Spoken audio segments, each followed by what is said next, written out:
சச்சின் டெண்டுல்கர் கிரிக்கெட்டின் கடவுள்னு அழைக்கப்படுறவர்.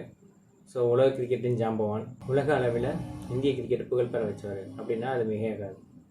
இன்றைக்கி ஒவ்வொரு யங்ஸ்டர்ஸ்க்கும் ஐடலாக இருக்கிற பிளேயர் யார் அப்படின்னா சச்சின் டெண்டுல்கர். முதல்ல எல்லாருமே சச்சினை பார்த்து வளர்ந்தேன் அப்படின்னு தான் சொல்லுவாங்க.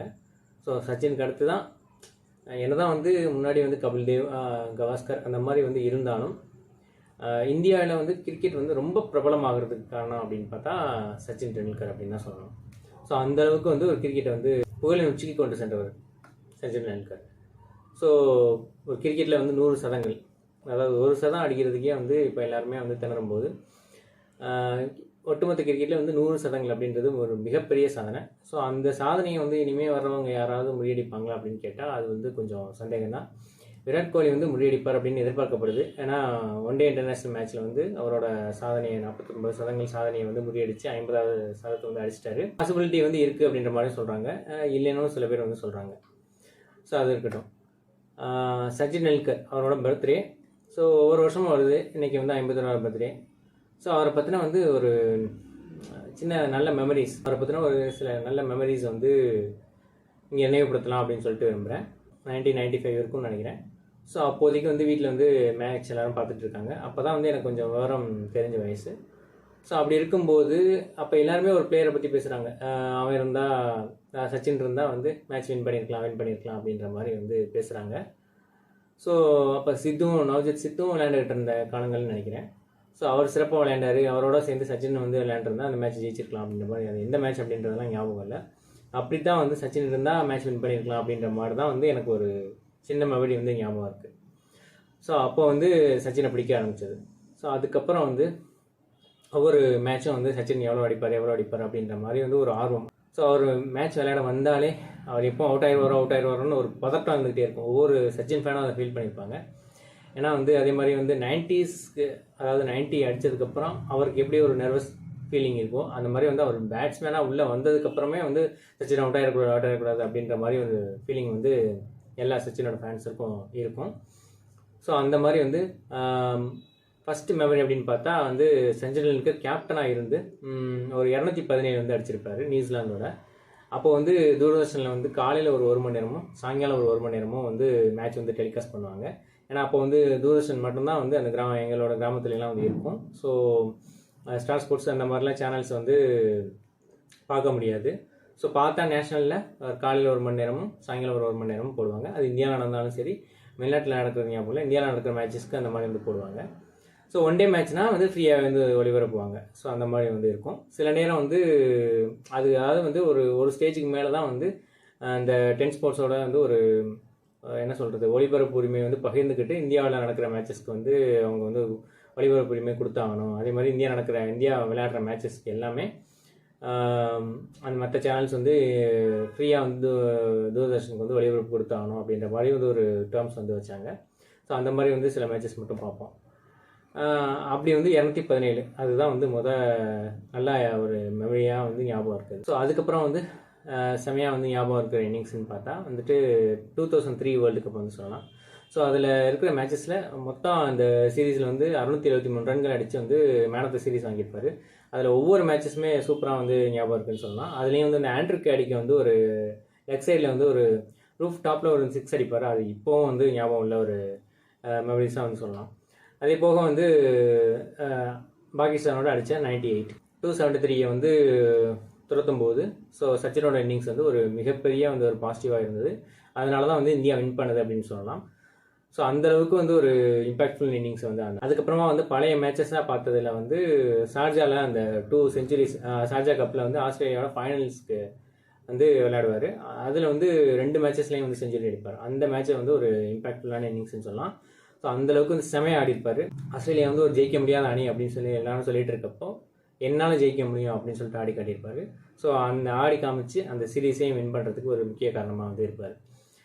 ஸோ அது போக 2008 Commonwealth bank series. So Commonwealth bank series அதாவது 3 ஃபைனல் நடக்கும். அந்த 3 ஃபைனல் 2 ஃபைனல் யார் ஜெயிக்கிறாங்களோ அவங்க தான் வின் பண்ணுவாங்க. அதுக்கு முன்னாடி காமன்வெல்த் பேங்க் சீரீஸ் 2004 நடந்தது. ஸோ அதில் இந்தியா, ஸ்ரீலங்கா அண்டு ஆஸ்திரேலியா 3 டீமும் வந்திருப்பாங்க. அதில் ஃபைனல் போயிருப்பாங்க. ஆனால் அந்த ஃபைனலில் இந்தியா தோற்றுருப்பாங்க. ஸோ ஸோ அதே மாதிரி வந்து 2008 வந்து காமன்வெல்த் பேங்க் சீரிஸ் வந்து விளையாடுவாங்க. ஸோ அதுலேயும் விளையாண்டு இந்தியா வந்து ஃபைனலுக்கு வந்து செலக்ட் ஆகிருப்பாங்க. அதில் 3 ஃபைனல் நடக்கும். ஸோ இந்த தடவையும் வந்து 3 ஃபைனலில் ஆஸ்திரேலியா தான் ஜெயிக்க போகுது அப்படிங்கிற மாதிரி வந்து எல்லாரும் சொல்லிட்டு இருந்தாங்க. ஸோ ஆனால் சச்சின் இருக்க வரைக்கும் அது நடக்காது அப்படின்ற மாதிரி வந்து ஒரு இன்னிங்ஸ் ஃபஸ்ட் மேட்ச்லேயும் சரி, செகண்ட் மேட்ச்லேயும், ஃபஸ்ட் ஃபைனல்லையும் சரி, செகண்ட் ஃபைனல்லையும் சரி சிறப்பாக ஆடிப்பார். அதில் ஒரு மேட்ச்சில் வந்து ரோஹித் சர்மா வந்து ஒரு நல்ல இன்னிங்ஸ், ஒரு பார்ட்னர்ஷிப் வந்து சச்சினோட அமைச்சு அந்த காமன்வெல்த் பேங்க் சீரீஸை வந்து வின் பண்ணுறதுக்கு ஒரு முக்கிய காரணமாக இருப்பார். ஸோ அதில் வந்து பிரவீன் குமாரும் சிறப்பாக வந்து பவுலிங் போட்டிருப்பார். இருந்தாலும் வந்து சச்சினோட பேட்டிங்கிறது அது ரொம்ப இம்பார்ட்டண்ட்டாக இருந்ததுன்னு சொல்லலாம். அது போக வந்துட்டு அப்புறம் 2010 வந்து சச்சின் அடித்த 200, அதாவது வந்து அன்றைக்கி மேட்ச்சுக்கு வந்து மதியம் 2:30 மணிக்கு மேட்ச் வந்து ஆரம்பிக்குது. ஸோ நான் காலேஜ் இன்ஜினியரிங் படிச்சுட்டு இருந்தேன். அப்போ வந்து கட் பண்ணிவிட்டு இன்றைக்கி வந்து மேட்ச் போகணும் அப்படின்னு சொல்லிட்டு என் ஃப்ரெண்டை கூப்பிட்டு வரமாட்டேன்ட்டான்.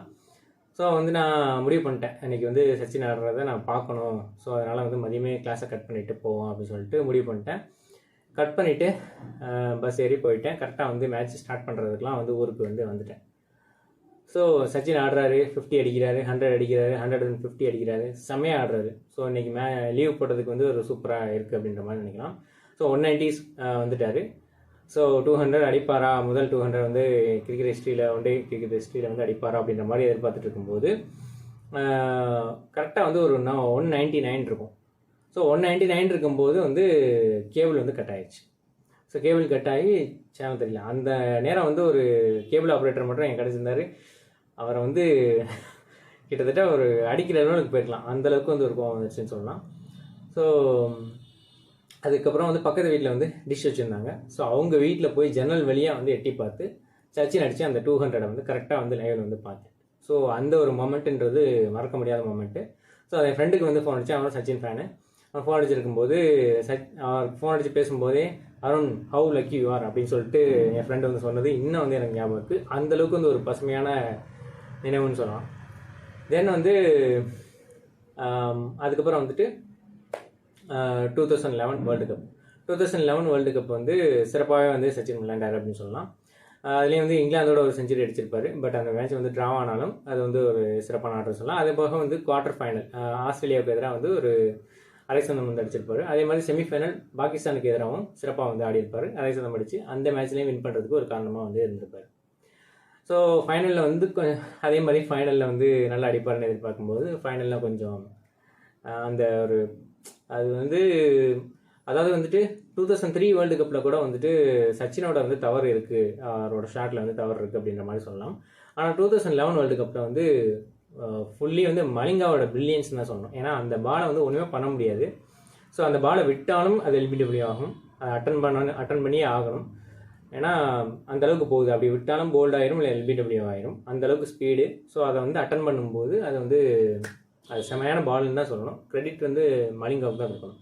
அந்தளவுக்கு செமையான பாலில் வந்து அவுட் ஆகிட்டார். ஸோ அதுக்கப்புறம் வந்து தோனி அடித்து கொடுத்தது அவங்களுக்குலாம் அந்த ஹிஸ்ட்ரி எல்லாமே தெரியும். பங்களாதேஷோட 100 செஞ்சுரி அடித்தார். அந்த மேட்ச் வந்து லாஸ்ட் ஆனாலும் அது வந்து 100 செஞ்சுரி வந்து அடிச்சிட்டார் அப்படின்ற மாதிரி வந்து ஒரு மகிழ்ச்சியாக இருந்தது. ஸோ திடீர்னு வந்து பாகிஸ்தானோட சீரீஸ்க்கு முன்னாடி வந்து நான் வந்து ஒன் டே இன்டர்நேஷனல்லேருந்து ஓய்வு பெறேன் அப்படின்ற மாதிரி 2012 வந்து அறிவிச்சார். அதுக்கப்புறம் டெஸ்ட் மேட்ச்சில் மட்டும் விளையாடுவேன் அப்படின்ற மாதிரி சொல்லியிருந்தார். திடீர்னு அதுக்கப்புறம் 2013 திடீர்னு ஒரு சீரீஸ் வெஸ்ட் இண்டீஸ் கூட வச்சு அதோட வந்து சச்சின் டெண்டுல்கர் வந்து டெஸ்ட் மேட்ச்லேருந்தும் ஓய்வு பெறாரு அப்படின்ற மாதிரி சொன்னாங்க. ஸோ அந்த ஒரு நாள் சச்சின் டெண்டுல்கர் இனிமேல் வந்து விளையாட மாட்டாரா, இனிமேல் எப்படி வந்து கிரிக்கெட் பார்க்க போகிறோம் அப்படின்ற மாதிரி வந்து நம்ம மனசில் வந்து ஓடிட்டு இருந்தது. அந்தளவுக்கு வந்து ஒரு இம்பேக்டை கிரியேட் பண்ண ஒரு வீரர். ஸோ அந்த மேட்ச் வந்து இன்ஜினியரிங்லாம் முடிச்சு வேலை தேடிட்டு இருக்கப்போ 2013 வந்து இருக்கேன். ஸோ கடைசி மேட்ச்சு ஆடிட்டுருக்காரு, பார்க்குறேன். அந்த மேட்ச் செஞ்சுரி அடிப்பார் அப்படின்னு சொல்லிட்டு அவர் வந்து ஒரு இந்திய தேசிய கொடியை வந்து ஒரு ஹேண்டில் வந்து போட்டிருப்பாரு. அந்தளவுக்கு அந்த மேட்ச் வந்து இன்னும் மெமரியில் இருக்குது வெஸ்ட் இண்டீஸோட. ஸோ ஒரு 70+ வந்து அடிப்பார். அந்தளவுக்கு வந்து ஒரு சூப்பராக ஆடிப்பார் அந்த மேட்ச்சு. அதாவது வந்து அவர் சொல்லியிருப்பார் அவரோட போஸ்ட் மேட்ச் ப்ரெசன்டேஷனில் வந்து, அதாவது மக்கள் வந்து என் மேலே கல்லை வீசினாங்க, அதை வந்து நான் மைல் ஸ்டோனாக மாற்றினேன் அப்படின்ற மாதிரி வந்து ஒரு கோட் சொல்லியிருப்பார். அது ஒரு மறக்க முடியாத கோட்டுன்னு சொல்லலாம். ஸோ உங்களை எதிர்த்து வந்து யார் என்ன சொன்னாலும் நீங்கள் வந்து அதை உங்கள் படிக்கட்டுகளாக மாற்றி உங்கள் வாழ்க்கையில் வந்து வெற்றி பெறணும் அப்படின்றது தான் வந்து சொல்லியிருப்பார். ஸோ அந்த மேட்ச் ஒவ்வொரு சொல்லும் போதும் அவங்க ஃபேமிலிஸில் எல்லோரும் அழுதும் போதும் அந்த சச்சின் அந்த சச்சின்ற அந்த வார்த்தைகள் வந்து கேட்கும்போது இன்னும் வந்து அது ஞாபகம் இருக்குது. அந்தளவுக்கு வந்து ஒரு இம்பேக்ட் வந்து க்ரியேட் பண்ண ஸ்பீச்சுன்னு சொல்லலாம்.